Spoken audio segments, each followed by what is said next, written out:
Méditation du 3 janvier. Dévouement. Car Dieu a tant aimé le monde qu'il a donné son Fils unique afin que quiconque croit en lui ne périsse pas, mais qu'il ait la vie éternelle. Jean 3, verset 16. Dieu ne présente pas des théories sur la rédemption, il rachète.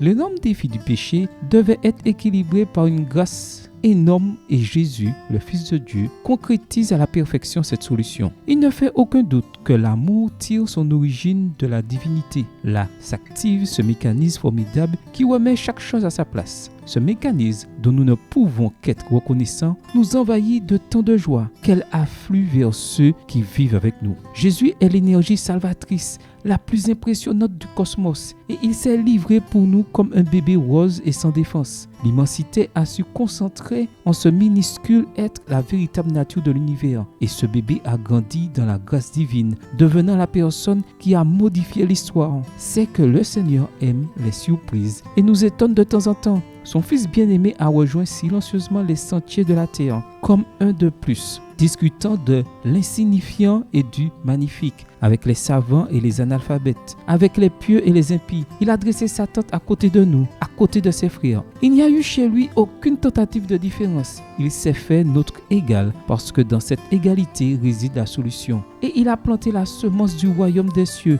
dans de nombreux cœurs, une semence qui allait changer les sociétés et les pensées. Il nous a montré qu'aimer est un principe qui n'a pas de limite, qui parvient même jusqu'à nos ennemis. Il a embrassé les plus petits avec l'étreinte de celui qui aime. Il a défendu la vérité parce que c'est cette part de notre conception qui nous rend libres. Il a tendu les mains aux autres parce qu'il y a plus de nécessiteux que ceux qui se croient dans le besoin. Ses pieds ont foulé les mêmes lieux que les marginaux, les religieux, les spécialistes de la parole, les pêcheurs, les agriculteurs ou les soldats. Il n'enseignait pas seulement le bien, il le pratiquait. Et tout cela pour que nous comprenions correctement Dieu qu'il appelait Père. Et grâce à lui, nous comprenons que la rédemption était non seulement possible, mais qu'en plus, elle ne nous coûte rien. Que le Seigneur nous aime au point qu'il a cédé ce qu'il aimait le plus pour que nous jouissions à nouveau de sa présence. Toute vérité qui définit ce qu'est Dieu passe par la contemplation de Jésus et donc par l'amour pour lui. En vivant cette expérience, nous aurons aussi de l'amour pour le Seigneur et nous commencerons naturellement à comprendre. Amen.